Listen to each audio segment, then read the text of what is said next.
जी, तो नेक्स्ट हमने डिस्कस करना है renal clearance, renal blood flow, glomerular filtration. Clearance क्या होती है? क्लीयरेंस होती है कि volume of plasma cleared of a substance per unit time. सही है? तो इसका फॉर्मूला रटा मार लो।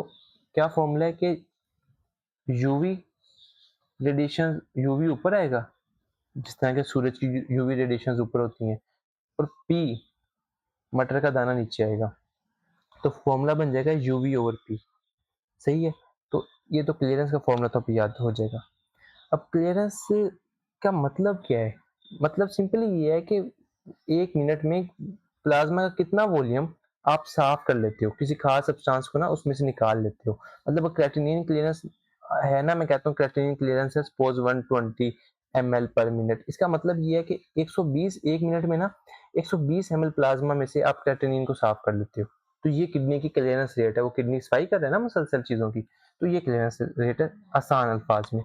आपने अगर फॉर्मूला याद कर लिया तो आप इस इक्वेशन को इस्तेमाल करके ये एग्जांपल सॉल्व कर सकते हो। अच्छा, बल्कि हम लोग ये देखें इनको हमने कैलकुलेट कैसे करना है चीज़ों को। पहली चीज़ आ जाती है यूरिन कंसंट्रेशन। यू है क्या यूरिन में कंसंट्रेशन उस चीज़ की, पी है प्लाज्मा में कंसंट्रेशन उस चीज़ की, और वी है वॉल्यूम यूरिन फ्लो। अब सपोज आपके पास एक बंदा आ गया, एक पेशेंट आ गया आपके पास वार्ड में, ठीक है? आपने इसका सपोज क्रेटिनिन क्लीयरेंस निकालनी है। क्या निकालनी है? Creatinine clearance. कैसे निकालोगे? आप सबसे पहले तो उसका एक सैंपल ले लो, ब्लड ब्लड का सैंपल ले लो, ठीक है? इंजेक्शन लगा के उसका एक सैंपल ले लो, और उसमें आप क्रेटिनिन कंसंट्रेशन चेक कर लो प्लाज्मा में। सही है? ये हो जाएगी प्लाज्मा में क्रेटिनिन कंसंट्रेशन। दूसरा काम आप क्या करो कि इस बंदे को ना एक फोली पास कर दो। फोली पास करो और देखो कि कितने घंटों में कितना पेशाब आता है। फिर आप उसको कैलकुलेट करो कि 1 मिनट में कितने एमएल यूरिन आ रहा है उसे, ठीक है? तो वो उसका हो जाएगा वी, यूरिन वो यूरिन वॉल्यूम पर टाइम, मतलब यूरिन फ्लो कितना आ रहा है उसका, ये कैलकुलेट कर लिया। अब तीसरा काम आपने क्या करना है? तीसरा काम आप ये करो कि उसका ना जो यूरिन कंसंट्रेशन निकालने के लिए इसमें से सैंपल लो, लैब भेजो, और उसमें पता करवाओ कि क्रेटिनिन यूरिन में कितना है। तो 3 चीज़ें आ गई आपके पास, यूरिन का plasma flow, sorry sorry urine flow, urinary flow rate आ गया, प्लाज्मा में क्रेटिनिन की कंसंट्रेशन आ गई, और यूरिन में कंसंट्रेशन आ गई क्रेटिनिन की। ये 3 चीज़ें आप इस इक्वेशन में पुट करके क्रेटिनिन की क्लीयरेंस रेट निकाल सकते हो। सही है? ये सिंपल सा प्रोसीजर होता है। अब आपने वो जो इसने वैल्यूज़ दी हैं पीछे कि प्लाज़्मा में इतना, यूरिन में इतना, और यूरिन फ्लो रेट इतना, 1 एमएल में 1 मिनट यूरिन 1 मिनट में 1 एमएल यूरिन बन रहा है। क्रेटिनिन क्लीयरेंस निकालो, अब क्लीयरेंस निकालोगे सोडियम की, वो इस फॉर्मूले से निकल आएगी। अब दूसरी बात है, अब आपको ये बात तो समझ आ गई। अच्छा, आपको आपको एब्ज़ॉर्प्शन, आपको रीएब्ज़ॉर्प्शन, फ़िल्ट्रेशन और सिक्रीशन का पता है क्या होता है? फ़िल्ट्रेशन होता है कि कितना फ़िल्टर कर जाता है ना, ग्लोमेरुलस फ़िल्टर रेट कितना बनता है, फिर फ़िल्टर कितना करता है। दूसरा होता है रीअब्ज़ॉर्प्शन। रीअब्ज़ॉर्प्शन है कि यहाँ से जो फ़िल्टर हुआ ना, उसमें से कितना वापस चला जाता है, ठीक है? रीअब्ज़ॉर्ब हो जाता है दोबारा एफरेंट आर्टरियोल्स में, इसे कहेंगे रीअब्ज़ॉर्प्शन, ठीक है? एक होती है सिक्रीशन। सिक्रीशन होता है कि एफरेंट आर्टरियोल्स कितना सिक्रीट करता है किसी चीज़ को इनटू द नेफ्रॉन। मतलब बाद ऐसे सब्सटेंसेस होते हैं जो कि आपको नहीं चाहिए होते ना बॉडी में, तो वो एक्टिवली सिक्रीट हो रहे होते हैं नेफ्रॉन्स में, फिल्टर के अलावा। और बाज़ होते हैं जो चाहिए होते हैं, वो जो फिल्टर हो जाते हैं उनको फिर रीअब्सॉर्ब कर लिया जाता है। तो ये 3 टर्म्स हैं, ये क्या है? फिल्ट्रेशन, ये रीअब्सॉर्प्शन, और ये क्या है? सिक्रीशन। ये 3 टर्म्स आपको पता होनी चाहिए। अब मैं आपको एक, हाँ, एक केमिकल एक सब्सटेंस के बारे में बताता हूँ। उसका नाम है पैरा अमाइनो हिप्यूरिक एसिड। सही है? ये क्या करता है कि इसमें ना आपको पता है कि जो हमारे पास आपको बताया था 20% फ़िल्टर होता है और 80% प्लाज़्मा आगे चला जाता है, ऐसे ही है? तो ये जो 20% है ना, ये भी प्लाज़्मा, जितना प्लाज़्मा फ़िल्टर होता है उसके साथ 20% ये भी फ़िल्टर हो जाता है। लेकिन जो 80% प्लाज़्मा आगे जाता है ना, ये उसमें से सक्रीट हो जाता है एक्टिवली। एज़ अ रिज़ल्ट जो पैरा अमाइनो हिप्यूरिक एसिड किडनी में आता है ना, वो सारा का सारा 100% यूरिन में निकल जाता है। तो अगर मैं इसकी पैरा अमाइनो ह्यूप्यूरिक एसिड की मैं कहूँ कि क्लीयरेंस निकालो, तो मतलब कितना वॉल्यूम प्लाज्मा का साफ होता है पर मिनट में पैरा अमाइनो ह्यूप्यूरिक एसिड से? उतना वॉल्यूम जितना किडनी में जाता है 1 मिनट में, ठीक है? 1 मिनट में जितना वॉल्यूम जाता है ना किडनी में, उतना ही 1 मिनट में क्लियर हो जाता है पैरा अमाइनो ह्यूप्यूरिक एसिड से। मतलब ये कि इसकी जो क्लीयरेंस है ना, वो बराबर है रीनल ब्लड फ्लो के। ये बात कुछ समझ आई? एक और हार्मोन का बताता एक और सब्सटेंस का बताता हूँ, उसका नाम है इनुलिन, ठीक है? उसका नाम है इनुलिन। अब इनुलिन का ये सीन है कि ये है ना ग्लोमेरुलर फिल्ट्रेशन में आपको पता है 20% तो फिल्टर हो गया, लेकिन जो बाकी गया ना 80% आगे, वो स्क्रीट नहीं होता, वो स्क्रीट नहीं होता। और जो 20% यहाँ आया ना, इसमें से भी कुछ भी रीअब्सॉर्ब नहीं होता। तो इन शॉर्ट जितना जाता है ना फिल्ट्रेट में एक बारी चला जाता है, वो बस फिर उतना ही निकलता है आगे से, मतलब 20% ही निकलेगा। सही है? तो अगर मैं पूछूं कि इसकी क्लीयरेंस कितनी है, इनुलिन की क्लीयरेंस कितनी है, तो आप मुझे कह सकते हो कि ये उतना ही वॉल्यूम पर मिनट में क्लियर करता है जितना फिल्टर होता है। तो इसका मतलब इनुलिन की क्लीयरेंस जो है ना वो जीएफआर के बराबर है, ग्लोमेरुलर फिल्ट्रेशन रेट के बराबर है। इस वजह से हम इन दो केमिकल्स का इस्तेमाल करके जीएफआर और रीनल प्लाज्मा फ्लो निकाल सकते हैं। सही है? अब हम चलते हैं बुक की तरफ। रीनल ब्लड फ्लो की बात करें, पैरा अमाइनो ह्यूप्यूरिक एसिड ये फिल्टर भी होता है 20% और 80% सेक्रीट होता है। इन शॉर्ट 100% जो जाता है ना किडनीज में वो निकल जाता है। और इसके फॉर्मूला पुट करके अगर आप क्लीयरेंस निकालो तो आपको रीनल प्लाज्मा फ्लो मिल जाएगा। इजी। दूसरा आ गया अपने पास इनुलिन। इनुलिन क्या है कि ये फिल्टर तो होता है 20% जो जाता है ना प्लाज्मा साथ, लेकिन बाकी ना तो स्क्रीट होता है ना रीअब्सॉर्ब होता है। तो इसकी अगर आप क्लीयरेंस निकालो तो आपके पास जीएफआर आ जाएगी। तो इस तरीके से हम जीएफआर निकाल लेते हैं। हम इनुलिन लगाते हैं एक बंदे को, उसकी बॉडी में डालते हैं आईवी, और कुछ देर बाद उसको स्टेबल होने देते हैं। इक्विलिब्रियम अटेन करने के बाद आप इस फॉर्मूले से आप जीएफआर निकाल लेते हो। और इसी तरह पैरामाइनोहिप्यूरिक एसिड का है, आप उसको ब्लड में डालते हो, कुछ देर बाद आप क्लीयरेंस निकालते हो तो आपके पास रीनल प्लाज्मा फ्लो आ जाते हैं। ये बात समझ आई? यहाँ उसने एग्जाम्पल दी है जीएफआर निकालने का है, और बस इसने इनुलिन की कंसंट्रेशन वगैरह दे के आपने कैलकुलेट कर लिया। यहाँ तक तो इजी है ना? नेक्स्ट मैंने आपको बताना है कि वो ना कुछ रीनल ब्लड फ्लो के हवाले से कुछ बातें हैं। रीनल ब्लड फ्लो कि कैसे मेंटेन करता है। मैंने आपको बताया कि 20% जो है ना वो किडनीज में जाता है पर मिनट, 20% ऑफ कार्डियक आउटपुट, लेकिन बुक ये जो बीआरएस लिखती है 25% जाता है। ठीक है, एक तो ये चीज़ आप देख सकते हो, 20% भी ठीक है वैसे। सेकंड बात ये है कि इनके ऊपर ना एफरेंट और इफरेंट आर्टरियोल्स पे रिसेप्टर्स होते हैं। देखो अगर जो किडनी है, किडनी का आप मुझे बताओ बल्कि एक मिनट। आप देखो किडनी है, और किडनी का जो ब्लड फ्लो है, जो उसमें कितना फ्लो होगा ये किस चीज़ पे डिपेंड करता है। एक तो मोटी-मोटी बात की जाए ना, तो एक ये है कि रीनल आर्टरी और रीनल वेन, इनमें प्रेशर डिफरेंस। अगर आर्टरी में प्रेशर ज़्यादा है, ठीक है, और वेन में कम है, प्रेशर डिफरेंस ज़्यादा है तो ज़्यादा फ्लो होगा। ऐसे ही होगा, ज़्यादा फ्लो होगा तो ज़्यादा किडनी में जाएगा तो उसका फ्लो बढ़ जाएगा। और अगर ऑपोजिट होगा कि आर्टरी में प्रेशर, आर्टरी आर्टरी जो है कंस्ट्रिक्टेड है तो उसमें कम जाएगा डेफिनेटली।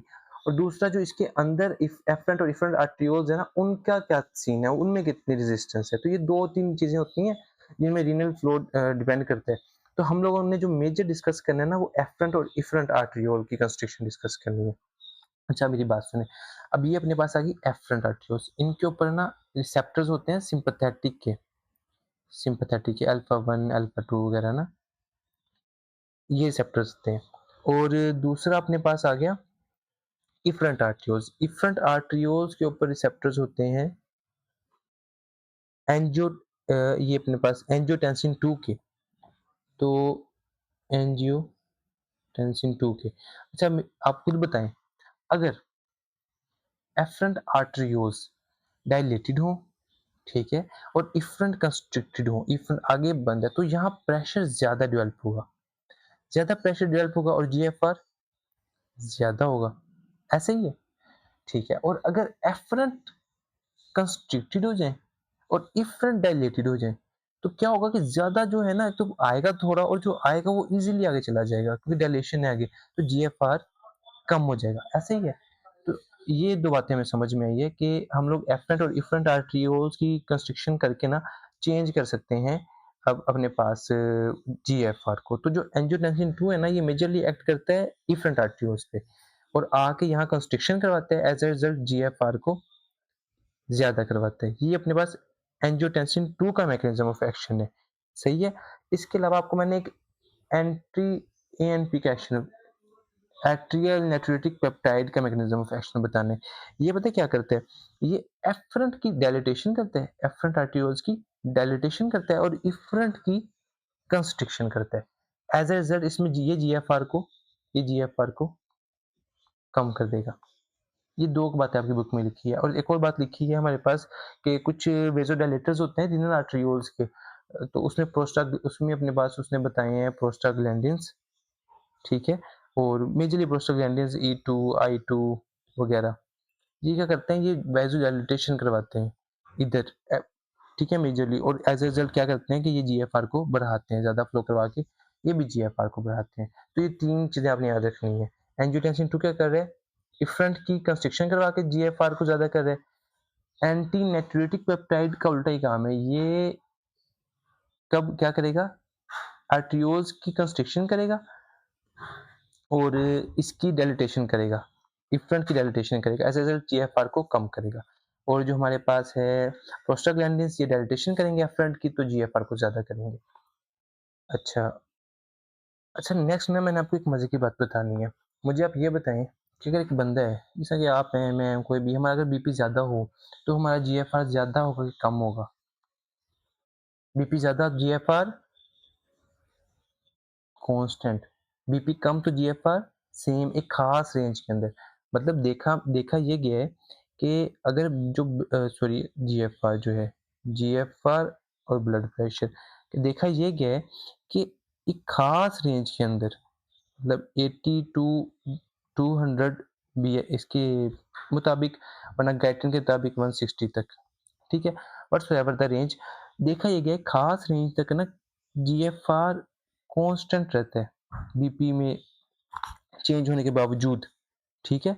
तो उसको उसकी क्या वजह? उसकी वजह है ऑटो रेगुलेशन, कि किडनी अपने आप है ना, कोई मैकेनिज़्म है किडनी के अंदर, ठीक है? कि जब, अच्छा, ये भी देखा गया कि इवन कि किडनी आपने डोनेट की हो, उसकी सिम्पैथेटिक वजह सारी सप्लाई काटी हो, वो अपने आप उसके अंदर एक ऑटोमैटिक ऐसा सिस्टम है कि जब उसके अंदर लो प्रेशर भला जा रहा हो ब्लड का, तब भी वो जीएफआर मेंटेन कर लेता है, और अगर हाई प्रेशर में जा रहा हो तब भी वो ज़्यादा नहीं होने देता, वो मेंटेन करता है, ठीक है?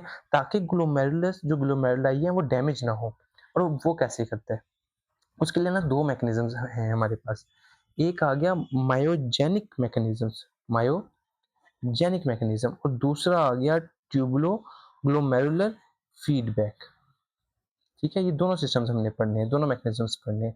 पहला डिस्कस करते हैं मायोजेनिक, जो कि बहुत आसान है। मायोजेनिक में ये है, सिंपल सी बात है मायोजेनिक की, कहता है कि यार अगर है ना ज़्यादा फ्लो आता है ना, अगर ज़्यादा प्रेशर आता है बीपी ज़्यादा होने की वजह से, तो यहाँ सेल्स होते हैं, ठीक है? एफरेंट आर्टरियोल्स में सेल्स होते हैं, जब इन पे स्ट्रेच पड़ता है ना, तो ये कंस्ट्रिक्ट करते हैं, ठीक है? एज़ अ रिज़ल्ट फ्लो कम हो जाता है। तो ये मायोजेनिक मैकेनिज़्म आ गया। ये तो सिंपल सा था। ये तो हार्ट में भी हमने पढ़ा है, सही है? अब हमारे पास आ गया दूसरा मैकेनिज़्म। ये जो मैकेनिज़्म है ना, इसका नाम है ट्यूबुलो ग्लोमेरुलर फीडबैक मैकेनिज़्म। इसमें क्या है कि इसमें ना कुछ सेल्स होते हैं, ठीक है?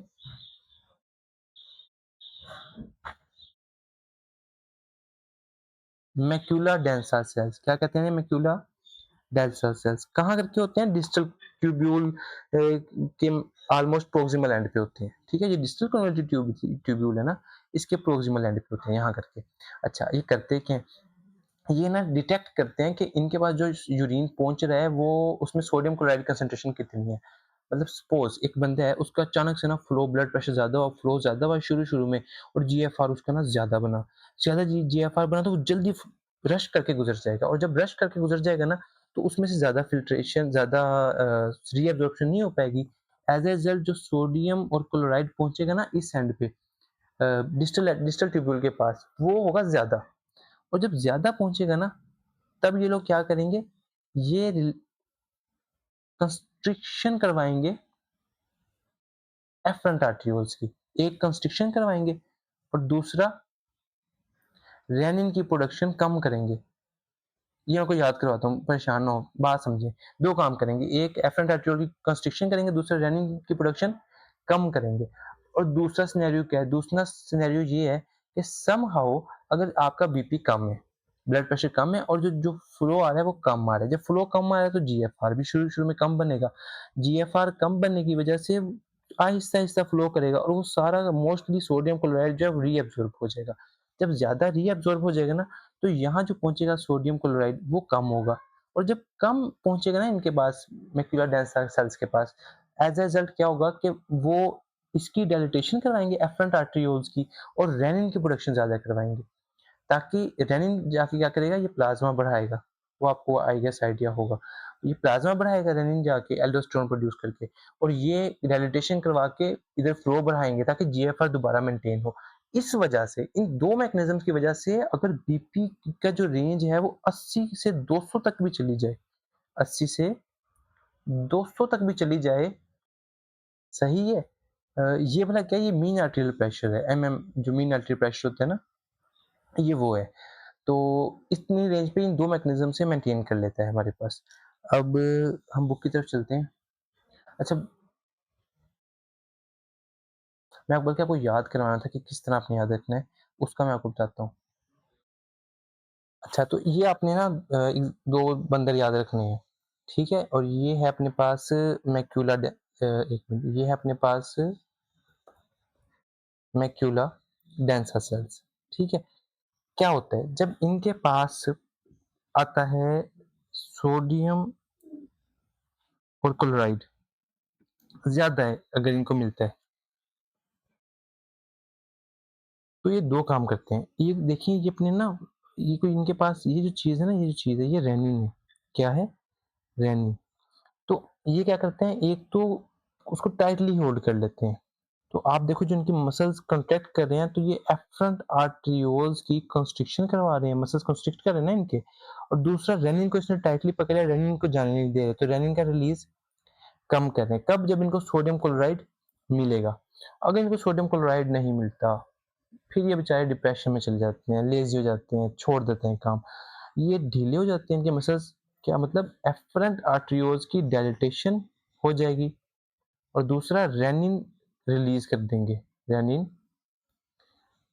रिलीज़ कर देंगे। ये 2 सिंपल से इनके आपने याद रख लेने हैं।